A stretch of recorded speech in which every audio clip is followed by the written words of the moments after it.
How to see Instagram picture after posting. Hey everyone, welcome back to the channel. In this video we're going to learn how we can see the Instagram picture after posting it, so make sure to watch the video till the end.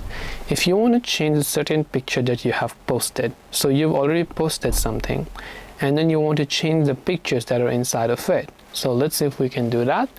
Tap on the three dots option here, then go to the option called edit. Now right here you can see we have many options. We can tag people, or we can choose an alternative text, and we can also choose a new caption. But unfortunately it's not possible for you to change the picture completely. That's like you're uploading one video while actually getting the likes and comments based on that video and later on changing that video. So that's not how Instagram can work, right? Neither can other social media platforms. The content has to be there since the time you posted. Whilst it was possible to delete some of the carousel posts that you maybe posted previously, but now it's not possible to do that as well. So I hope that this video helped you understand it. It's not possible for you to change the picture. If you have got any questions, feel free to leave them down. Thank you for watching and see you in the next video.